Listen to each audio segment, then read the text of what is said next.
Le but, c'est simplement de témoigner d'une expérience. Je suis pranique, moi, depuis 13 ans, totalement pranique, c'est-à-dire que je n'ai jamais remangé depuis que j'ai installé la nourriture pranique. C'est d'expliquer d'abord aux gens ce que c'est que la nourriture pranique, comment on peut devenir pranique, et puis aussi de voir comment on peut aussi continuer dans le temps, et de témoigner qu'il y a des gens sur la Terre actuellement qui sont praniques et qui, on pourrait dire, créent un nouveau corps pour l'humanité. Et qu'on peut aussi faire exploser nos limites mentales, et notamment nos blocages concernant la nourriture, qui est le blocage principal, qui est si on ne mange pas, on va mourir. Ça fait 13 ans que je n'ai pas mangé et je suis toujours vivant et en pleine santé. Voilà, c'est ça qu'on va témoigner. Les guerres, la jalousie, le désir de posséder, le désir de prendre, viennent du fait de la nourriture, depuis l'aube de l'humanité.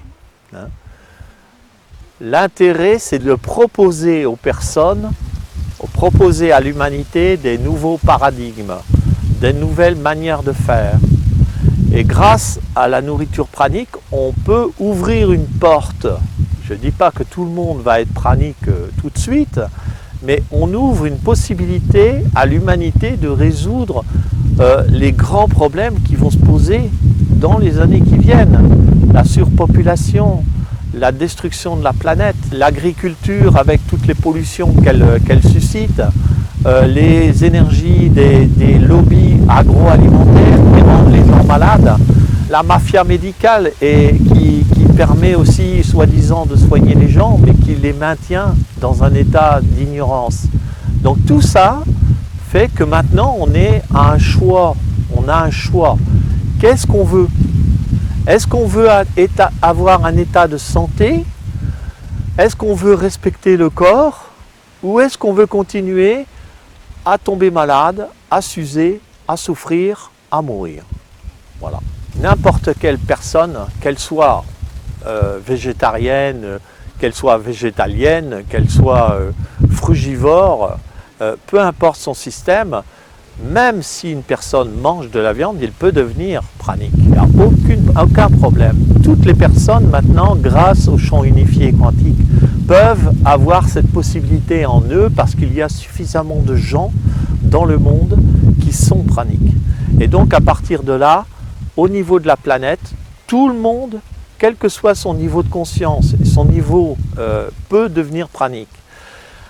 Toutes les techniques qui amènent progressivement le corps à raffiner la nourriture sont excellentes puisqu'elles préparent le corps à devenir pranique. Mais on pourrait dire que la manière de se nourrir qui est de prendre simplement le prana qui est tout autour de nous et de s'en nourrir complètement est la manière ultime.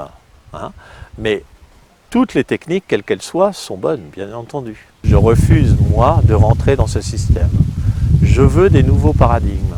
Je ne cherche pas à prouver quoi que ce soit. Je ne cherche pas à rentrer dans un système qui est mort-né, qui ne va pas perdurer. Je ne veux pas prouver à des gens qui ne veulent pas croire ou qui ne peuvent pas croire. Il y a eu des expériences qui ont été faites, notamment sur un yogin en Inde qui ne mange pas, qui ne boit pas depuis 70 ans. Il a 85 ans. Il a été observé par des scientifiques dans un hôpital.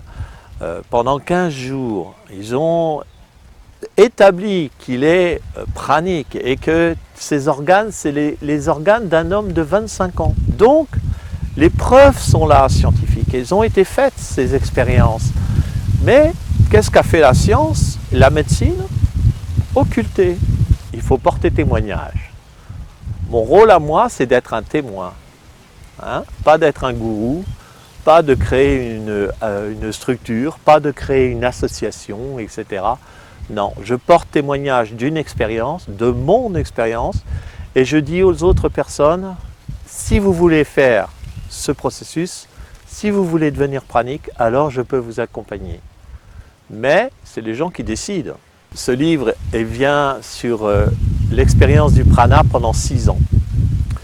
Et donc pendant les 6 années, il y a un travail en profondeur. sur les différentes mémoires cellulaires. Hein. Et c'est ce travail sur les mémoires cellulaires qui est décrit dans le livre. Les prises de conscience. Au fond, plus on va avancer et plus on va prendre conscience qu'on est dans un état d'unité. Que l'état pranique, c'est un état d'unité. On sort de la dualité pour rentrer dans un état d'unité. Et c'est cette expérience que je décris dans le livre. Le prana est dans tout ce qui existe. Il n'est pas simplement dans l'air et dans la lumière, il est dans tout ce qui existe. Tout ce qui existe nous donne de l'énergie.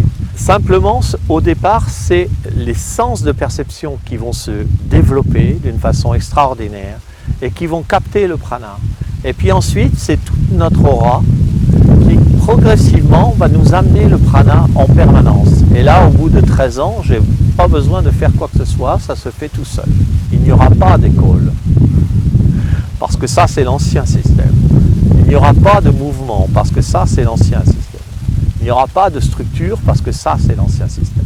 Il y aura des gens qui vont suivre chacun leur chemin, et chaque chemin, comme chaque être est unique, sera un chemin unique. On ne peut pas enseigner aux autres à devenir pranique. Ce n'est pas possible.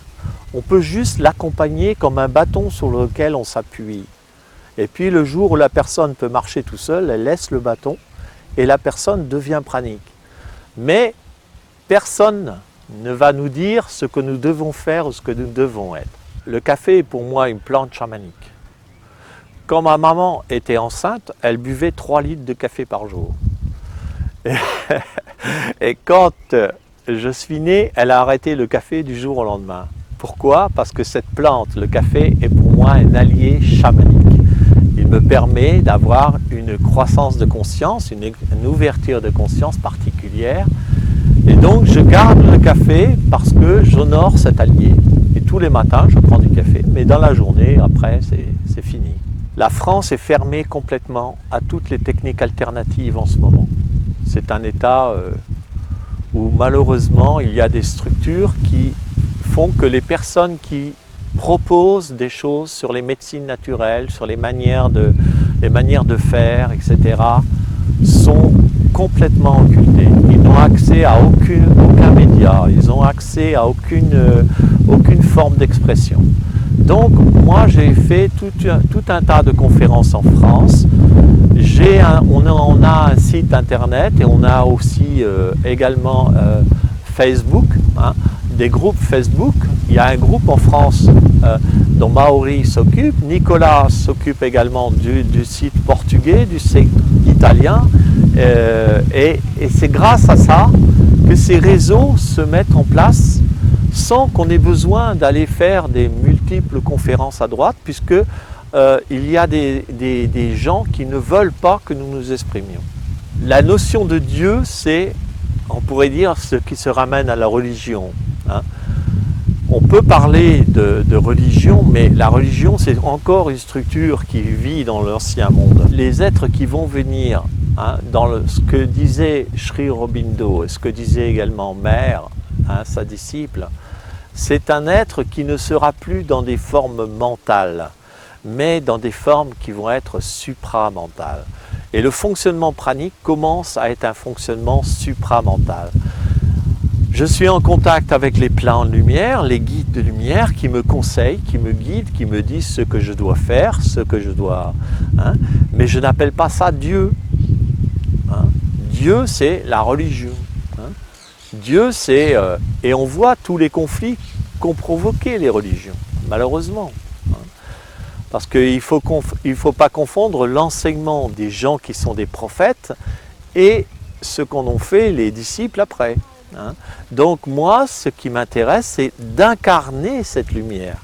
C'est de devenir un petit instrument entre les mains de ces énergies de vie qui peuvent nous donner une santé parfaite et nous permettre de vivre dans l'harmonie, hein, et l'unité. Les animaux sont fonction du niveau de conscience des personnes. Si les maîtres sont les maîtres des animaux ou les gens qui vivent avec les animaux sont praniques, eh bien spontanément les animaux vont devenir praniques.